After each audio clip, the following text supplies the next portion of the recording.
This episode of A Conversation with John Conenna is sponsored by Generate. In today's digital age, staying ahead means harnessing the power of generative AI. Wondering how your small or medium-sized business can join this revolution? Look no further than Generate, your strategic partner for integrating cutting-edge generative AI solutions. We create personalized plans, adapting existing AI technologies to fit your specific business needs. Plus, our expert team provides essential training, empowering you to make the most of these innovative technologies. Interested in transforming your business with AI? Reach out to us at generateteam@gmail.com. That's generate, GENERAIT, team@gmail.com. And now, on with the episode. Good evening and welcome to another edition of A Conversation with John Conenna. Tonight I got a special treat. I got my White Sox jacket on, and I got a guy that I watched back in the late 70s, played for the Chicago White Sox, but at one time was a Minnesota Twin. As a matter of fact, in 1968, he was their first pick in that draft of the 1968 draft. And of course, we got very fortunate in 1976 to pick him up to play with our Chicago White Sox here on the South Side. And it's a pleasure tonight to be talking to Eric Soderholm, the great third baseman in my eyes for all those years. And Eric, I'm going to ask you this way. I know we were talking off camera before, but we're talking on camera now. What is going on with you, young man, these days? Yeah, young man. I think you need to check your glasses, dear John. Okay. No, you're looking good. I go to charity golf outings now, and the people go, "When did you play?" So it was very humbling for sure. But yeah, no, it was I've had such a fabulous life. I love sharing some of the stories with you tonight on your podcast. So thanks for having me on. Oh, this was great. When I reached out and you said yes, I had to do the double take on these old eyes. So I was very happy to hear it. You're born in Cortland, New York, correct? Yeah, a little college town in New York, and my parents moved down to Miami, Florida, when I was 5 years old, and that was wonderful for me because the heat in Miami didn't bother me when I was a kid. Now I can't hardly stand it. If I go down there for 3 days, it's like, oh, I got to get back home. Right. But back when you're a kid, that warm weather allowed me to play ball year round, which was a huge advantage compared to these poor kids up north here with all the snow. Exactly. It's very seasonal up here. But yeah, no, I was down there from 5 to about when I finished high school, which is about 17, I guess, and then ended up getting a little work study college scholarship up at South Georgia Junior College. I was really in high school. I was okay, but I was 145 pounds, and really hadn't come into my own yet. And I didn't even earn a full scholarship to any major colleges with my baseball ability. So I went to a junior college, and 2 years later, I don't know if it was the Georgia grits or what, but I started getting bigger and stronger. Honest to God, it wasn't on steroids. And those little line drives over the shortstop's head, all of a sudden went to the warning track, and all of a sudden scouts started coming in, and the fact that we won 2 state championships was very helpful, well scouted. And the next thing you know, I'm the Minnesota Twins #1 draft choice, as you mentioned, in 1968. 68. And I was like shocked because as a kid, you don't really. Everybody says, "Oh, I dreamed about playing baseball." I really didn't. I just loved playing it, and was just. Well, I want to ask you real quick before I let you keep going on, because I appreciate you talking about this. Did you find? I mean, when you say, of course, you guys moved to the Florida part, but did you find the passion for it right away? I mean, were you like, I want to do this every day. I want to play, I want to, where you there's that love for any kind of a sport. I remember the day almost specifically. I was 7 years old, and they were starting a Little League Corey League. Flag Emmy Corey League was called down there. And my neighbor was the coach. And my dad said, "Hey, you want to play? You want to try baseball?" And he threw me his glove. And back in those days, I mean, the glove had no webbing in it at all. It was just like 5 feet. You know, Wow. you've seen those old gloves, right? So he threw me the glove and he threw a ball up in the air and said, "Catch it." And I went to catch it, and the ball went right through the webbing, The hit me on webbing. the top of the head. And that was my first experience trying to catch a ball. It banged me right in the forehead, but I think Oh, that motivated me. Man, I can do this. This is great. So, make a long story short, I learned how to catch and hit pretty good. Had good hand-eye coordination as a young kid. I seemed to be, when you're a young kid and you're not sure what you're going to do, but you're playing and everybody's coming up to you and saying, "Hey, you're pretty good. You're pretty good." And you hear that enough times, you start thinking, "Oh, well, maybe I'll stick with this then." right. It And gives you that confidence. Well, I'll yeah, tell it you. really, it really did. And so, 7 years old, 8 years old, I was always the first guy picked on the team, and people just were supporting me, saying, "Hey, you're good," and that's true. When people are just keep saying those positive Oh, things about you, you sure. start you start to believe it. You know. Without a doubt, I have to tell you, and to be picked by Minnesota in 1968. I mean, there was a legendary third baseman over there by the name of Herman Killebrew, who was, getting a little bit Well, older. I got a really good break too.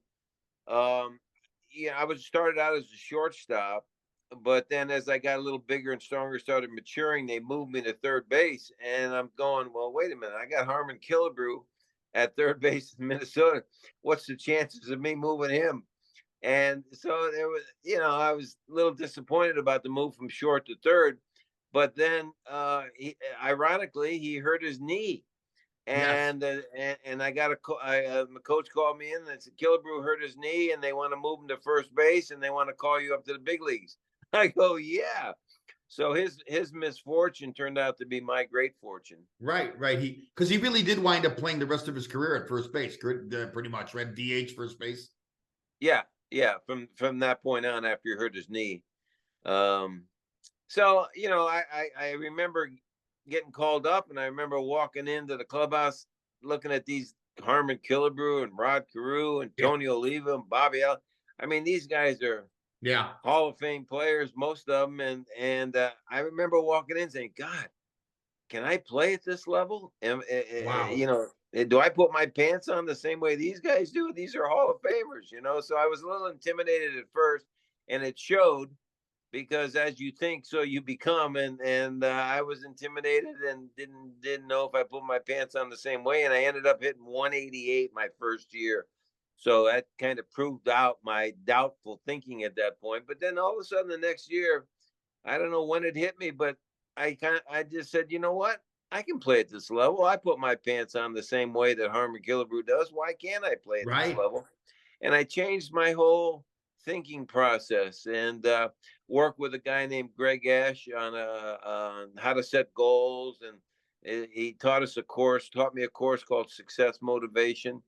And he really got me to change my thinking. And once you do that, then good things can happen for you. And they did for me. I had a fairly decent career, about 9.5 years, and got unfortunately hurt my knee real bad a couple times. And, Right. that's what kind of ended my career. But so I was a little short at 31 years old. I think if I had good knees, I probably could have played till I was 34, 35, but it wasn't meant to be. But it was a great run, and had an opportunity to play with those great Hall of Famers. I got Sure. a chance to play with a great Chicago White Sox team called the Southside Hitmen, where we set a We're record. going to talk about them. Yeah, for sure. Yeah, and then I got a chance to play on the Yankees at the end of my career. I got to play with Reggie Jackson and Lou Piniella and Bucky Dent and Yeah, Craig Nettles and those guys, Ron Guidry.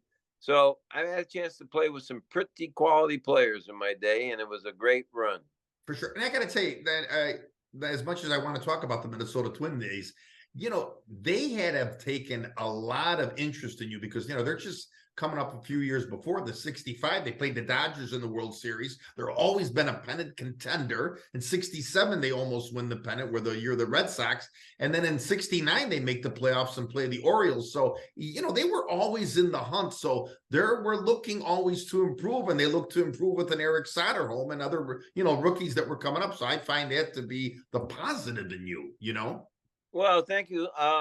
We ran into a buzzsaw called the Oakland A's Yeah. when when I got up there. So all through the 70s, Catfish Hunter and Raleigh Fingers and Joe Rudy and Gene Tennis and those guys, they were kind of dominating. And it seemed like we always finished second to them every year when I was there, while I was with the Twins. But hey, it still was a great run with A great Minnesota. run. There was a lot of Swedes up there, and with a last name like Soderholm, I changed it to Soderholm because it sounds better like a hitter than Soderholm. Yeah, that But guy. Yeah, here comes Soderholm. Yeah, here yeah, comes that. all those Swedes in Minnesota, they liked me, and I was well liked there. The problem was Calvin Griffith was the owner of the team, and he was very tight with his money. Got it. Very tight with his money. And I literally played 5 years in the big leagues making less than 25 grand. Jeez. And now the minimum salary in the big leagues is $750,000. Yeah, just to $750,000. Wow. Eric, I got to tell you, of course, in 76, you don't play the 76 season. You hurt your knee, right? You had hurt your knee. Yeah. Yeah. And then the White Sox in the fall of that year pick you up. Basically, was it on the waivers, right? Well, it was the first free agency pool. Kurt Flood had fought for free agency. Yes. The players could have a say because the owners had all the power back then. I'll tell you a funny story. Like I said, my second year, I'm making 14 grand a year the first year when I hit 188, so I probably deserved that. But my second year, I hit 276, and I felt like I really deserved more than 14 grand, the minimum salary. And this was before agents and guys that represented you and stuff. Right. So I went into Calvin Griffith myself to see him. I said, Mr. Griffith, I'd like to. I'm thinking after hitting 276 and driving in close to 70 runs that I'm thinking 25 grand. Sure. And honest to God, John, you'd have thought I shot him.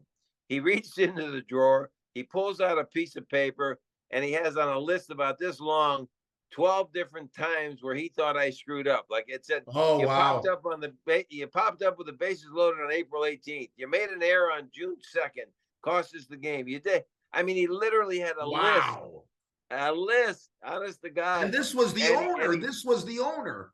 This was the owner. I'm talking to Calvin Griffith himself. Jeez. And I said, Mr. Griffith, I cannot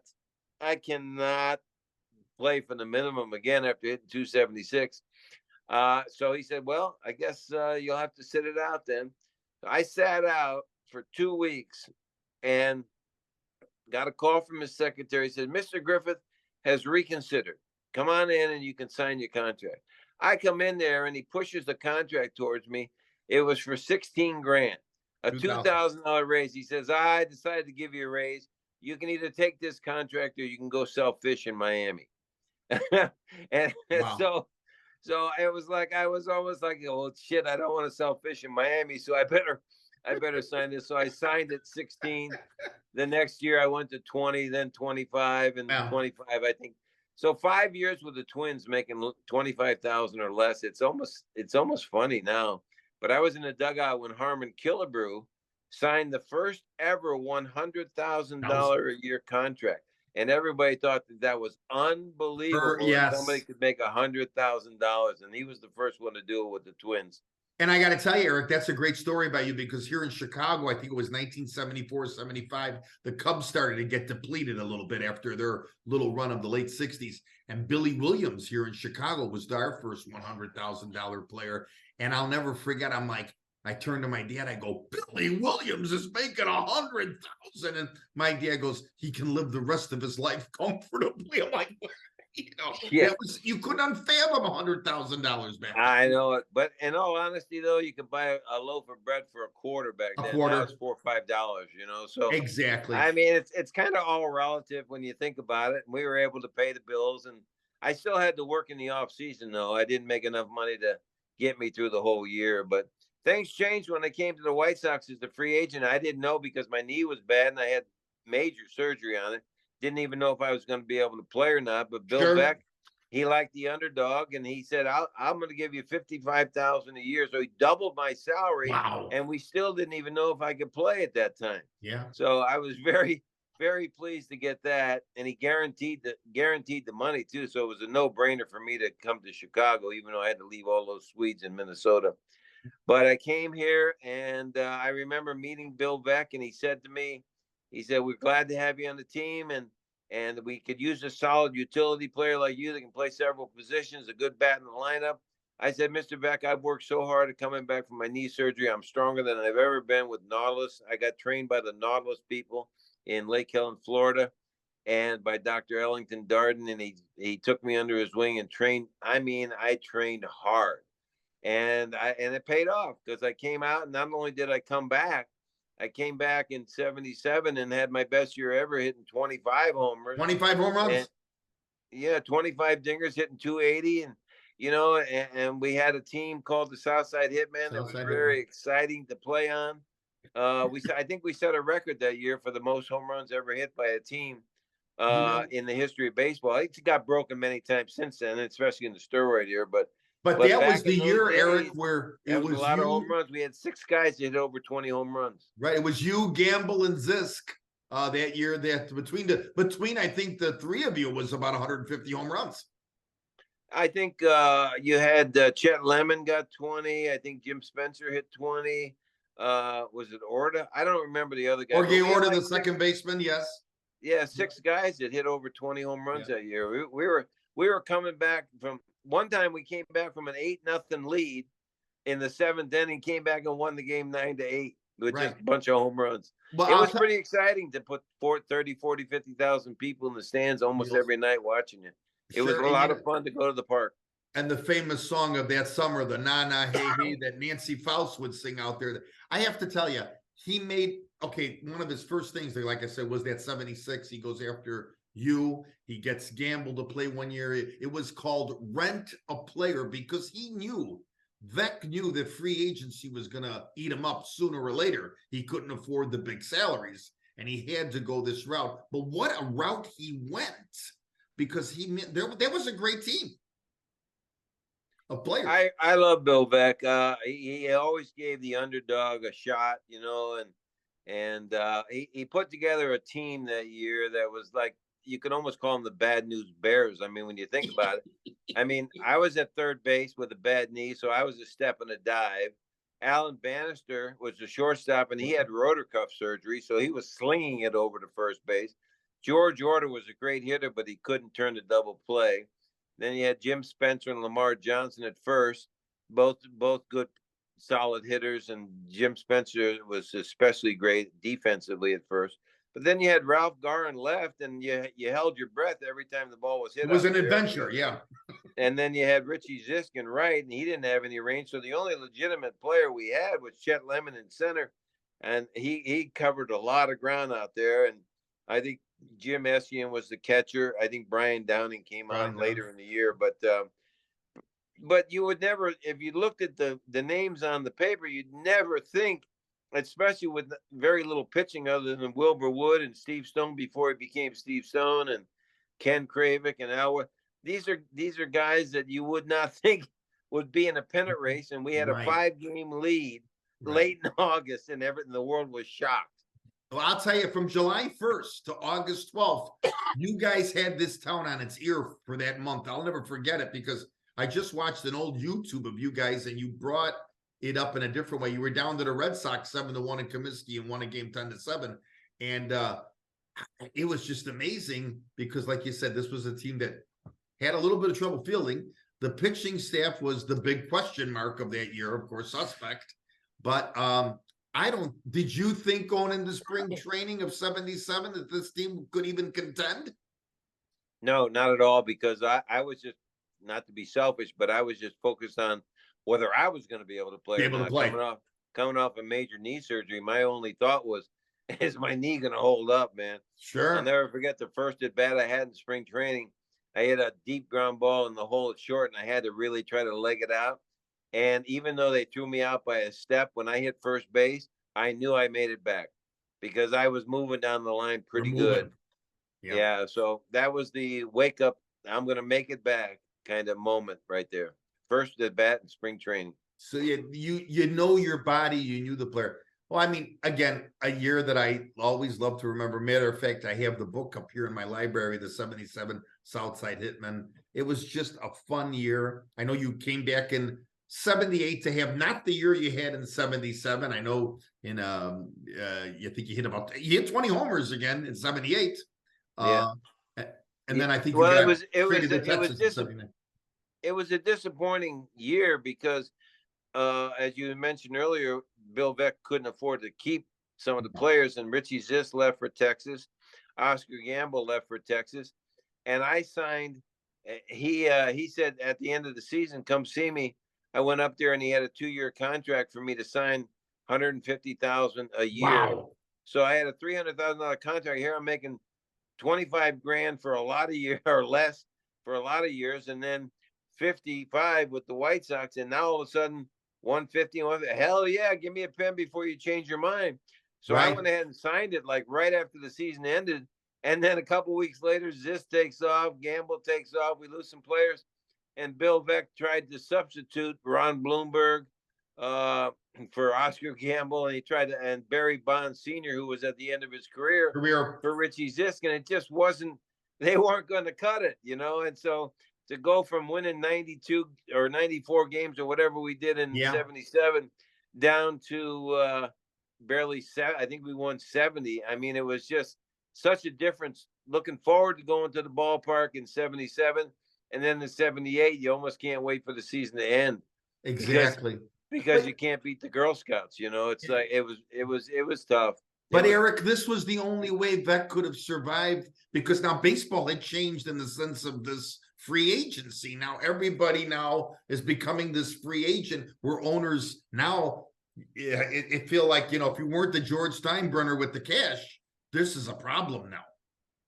Yeah, Bill Veeck did it with mirrors, I'm telling you. He did. But yeah, he just felt like he wanted to give the people that supported the White Sox an opportunity to enjoy themselves at the game, not only with the game, but with entertainment, trapeze artists, midgets. He did it all. I mean, he was such a great promoter, him and his son, that it was just it was amazing how many times I go to the park looking forward to taking batting practice. Oh, batting practice has been canceled today because I got to set up for a trapeze artist. Yeah, you know what I mean? So it was one of those things you just had to deal with, knowing that you're playing for a great man, Bill Veeck, but he had no money. And was it the following year with the Disco Demolition? I think it was the following year. 79. That was 79. Yeah, that was another crazy night against Detroit that I'll never forget. We never got the second game in. But I know you had gone to Texas already, correct? I'm sorry. Texas? I got traded to Texas 2 weeks before the Disco Demolition. So I missed it, but it was like quite an event. It's an historic event if you were there. You wind up with the Yankees there at the end, right? You wind up with the New York Yankees. You played your last game, what, in 1980? 1980, yeah. Yeah, that was quite different. George Steinbrenner, he was a piece of work, man. There was a red phone in the dugout. Dick Hauser, if it rang, he would have to answer it. And I remember sitting close to it one night, and Dick got upset with George because I guess George wanted to know why he didn't hit and run in that situation or didn't do something. And Hauser just he just had enough, and he just said, "George, you're paying me to manage the team. Would you let me manage the team?" And he slammed down the phone. And of course, when you do that to George Steinbrenner, you're going to lose your job. Sure. So at the end of that season, he was gone. Were you ever managed by Martin? Were you ever managed by Billy Martin? In 1969, I was called up to spring training. I mean, I got invited to the Major League spring training camp. I had no chance to make the team because I had just signed in 68 and only had 1 year of Class A ball under my belt. But they invited me to spring training. So Billy Martin was the manager of the team at that point. I didn't get to play much. He liked to play the veterans for sure. He wasn't very big into rookies and young players. He wanted the veterans. So I remember getting called up at the end of that season too in 1969, and they were in Oakland, and I went out there, flew in, and went to the game, and introduced myself, and he said, "Oh, great, good to have you on the team. Just sit and learn as much as you can. I'm probably not going to use you much." So that very first night in Oakland, Leo Cardenas makes 3 errors, and Billy Martin comes up to me, this innocent little kid, sitting on the bench just watching the game, and he points his finger right in my face. He says, "You get your freaking rest. I'm tired of watching Cardenas make these errors. He's killing me. You're going to be in that lineup tomorrow night." And I was like, whoa. I was like taken back and shocked, but I was excited that I was going to actually get to play in my first big league game. I got good rest. I ate 2 good meals that day before I came to the park. Got to the park, and Leo Cardenas was in the lineup. So I lost a lot of respect for Billy Martin at that moment, but he certainly was a fiery manager who kind of motivated people through fear. And I don't know if that's the best form of motivation, but it does work at times for sure. Sure. You know, I got to tell you, I know the 80s, I said, I did read something, and I want you, there are 2 things I want to bring up. I did read something where the 1982, our guys here on the north side were looking at you, the Chicago Cubs. True?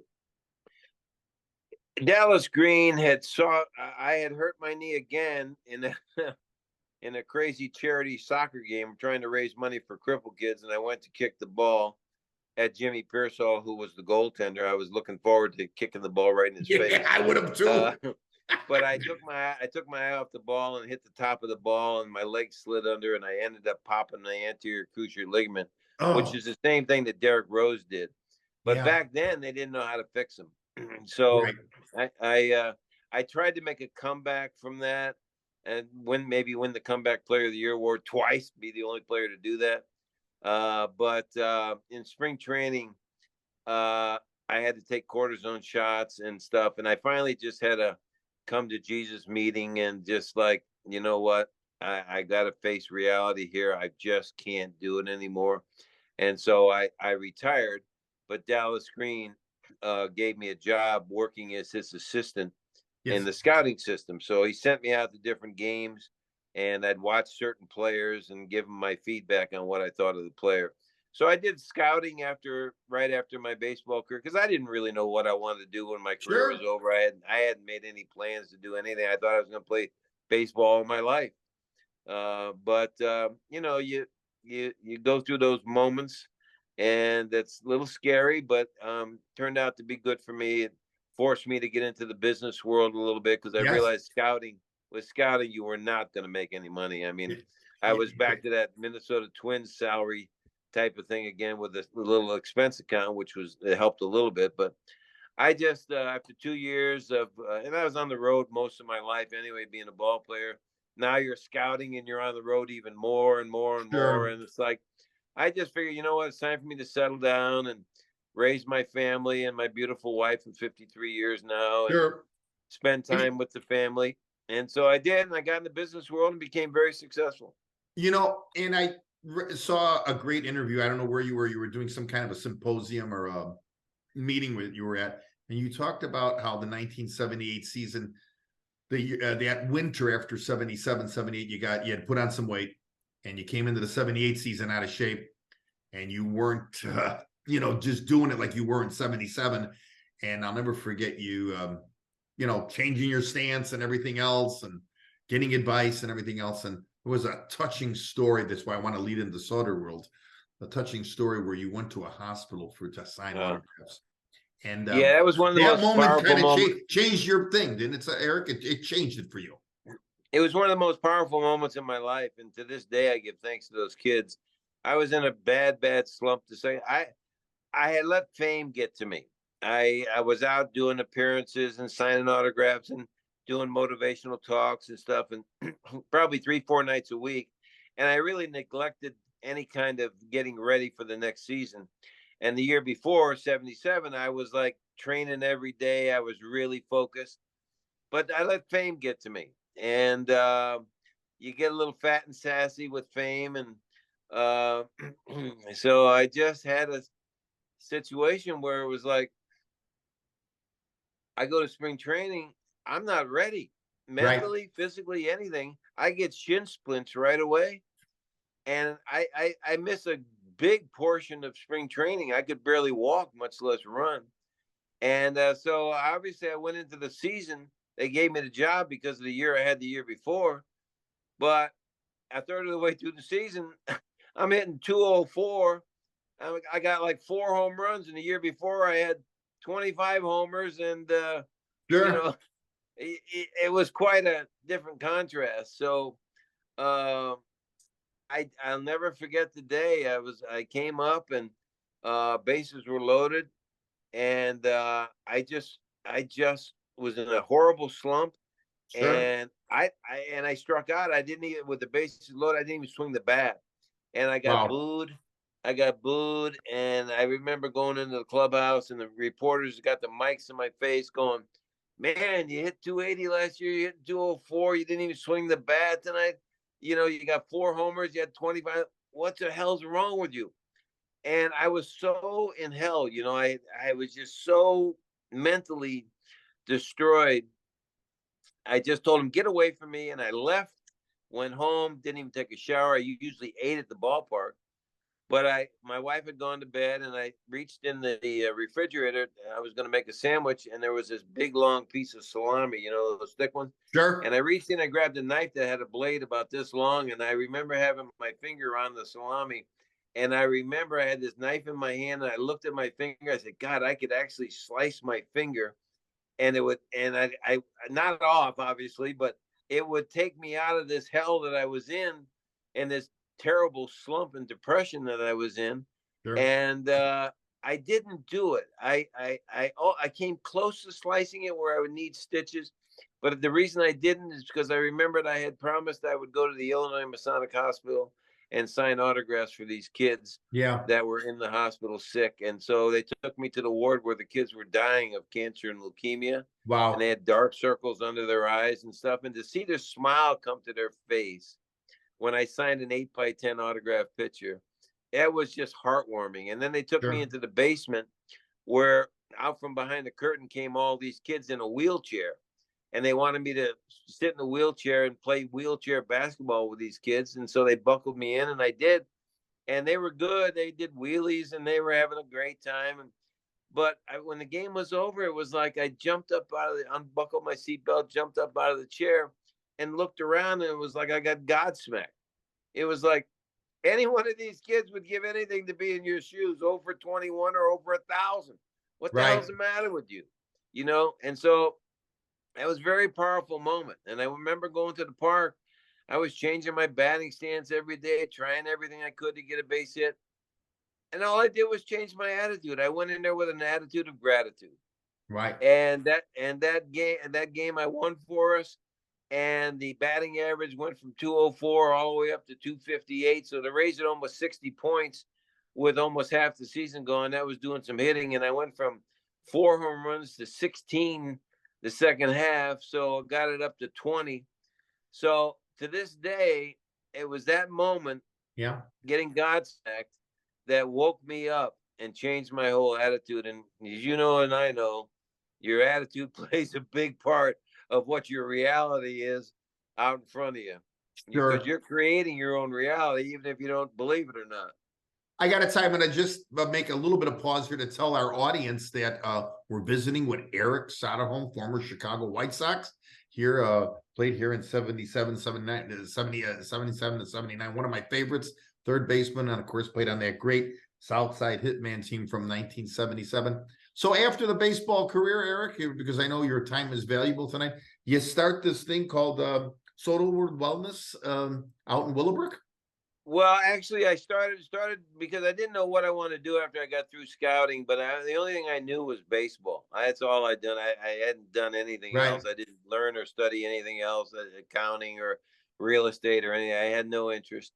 And so well, what can I do? What can I do the rest of my life? So I hooked up with the Darien Park District here locally by my house and said, hey, I'm going to start some baseball camps. So I started Eric Soderholm baseball camps, and they became very successful. Did that for several years.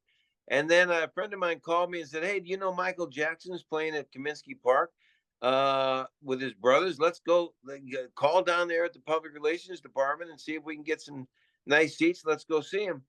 And so I called a friend of mine, Danny Cohen, down there, who was in the public relations department with the White Sox. And he said, well, we're not handling tickets for it, but I do know a ticket broker. I said, what's a ticket broker?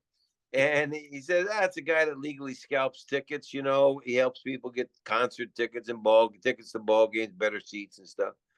So I said, well, give me his name. And so I called him, and he was a big fan of mine. He said, oh, Eric, I'd love to meet you. Come on down. I can get you 2 in the front row and 2 in the 7th row. I go down to this guy's office, and there was people in line, money everywhere, tickets everywhere. And I said, man, can anybody get in this business? This looks pretty lucrative.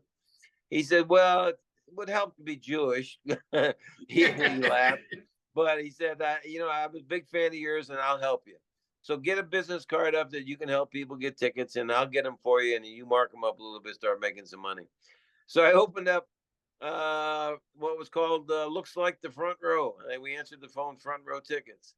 And it started in 1983. And talk about good timing. In 85, the Bears go to the Super Bowl. So that ticket was huge. Then I had Michael Jordan and the Bulls for 6 runs in the 90s. And I'm telling you, you needed a wheelbarrow to wheel all the money in for the cost of those tickets. For sure. And so it just became very successful. It became a multi-million-dollar business. And quite honestly, I didn't even know what the hell I was doing.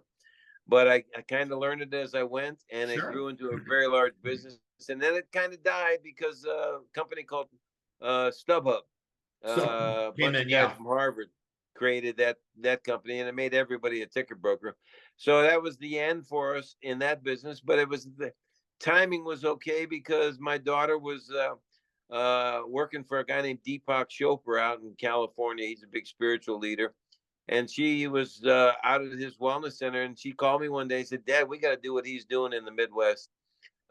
He's helping people heal and go within, and teaches all kinds of different stuff. And so I went out there and met him and visited his place. And I said, man, this is really nice. So make a long story short, we got into we didn't know what to call the place. It was a wellness center, but I figured if Walt Disney could call his place Disney World, I could call our place Solder World. Solder World, yeah, right? So yeah, so open up Solder World. We started in the shopping center with 1,000 square feet, not even knowing if anybody was going to come and show up. Wow. And within 5 years, it grew quite large to the point where we had to move out of a shopping center, and I bought a piece of land not too far from the house on Route 83. And built an A-frame log cabin, which was inspired by my father because he used to build A-frame dollhouses when I was a kid as a hobby. He was big with his hands and whittling and stuff. And so we moved out of the shopping center in 2004, and we have been at Solder World now to this day, and it just keeps evolving, keeping big, getting bigger and bigger and bigger, and we're just helping hundreds and hundreds and hundreds of people go within and heal and teach them how to relieve stress in their life. And I feel like I'm finally in my dharma. I think all the baseball stuff and everything up to this led me to this point where I could kind of give back a little bit and show people, be a way shower and show people how they can create their reality and how they can heal. And it's very rewarding. I tell people now, I'm actually more proud of creating Solder World with my family than I am of playing 9.5 years in the major leagues. And what it took to get to the majors. That's fantastic what you said, because the things I've read about Solder World, the wellness center here in the Willowbrook here in Illinois, you and your family have done a fantastic job. The compliments and the reviews are outstanding. And Eric, I mean, it really does go all back to how you started your career to now. Just fantastic. I have had a fabulous life, a fabulous journey, and I am very, very grateful. And I wish that for everyone.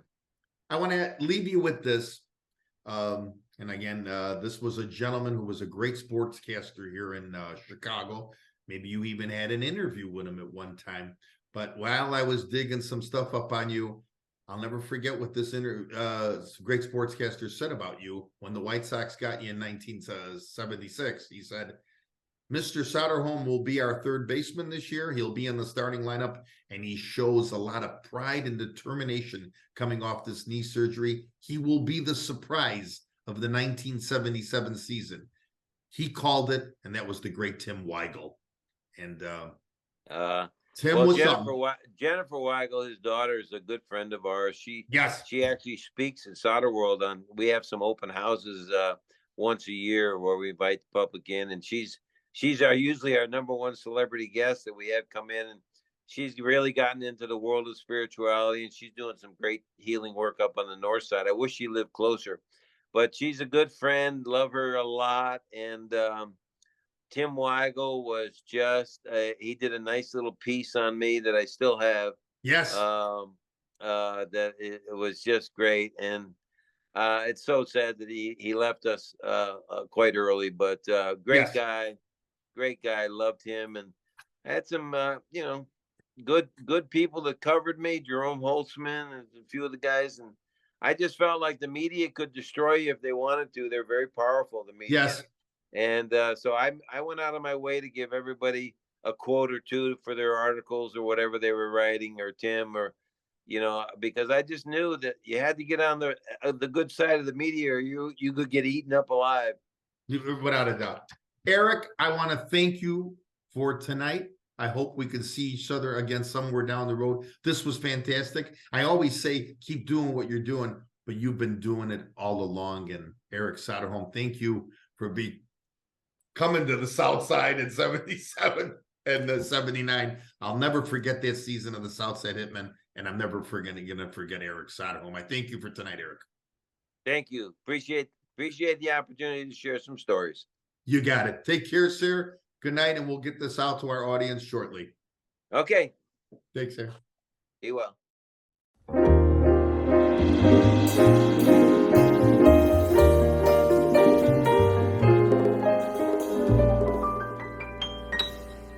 Penso che un sogno così non ritorni mai più.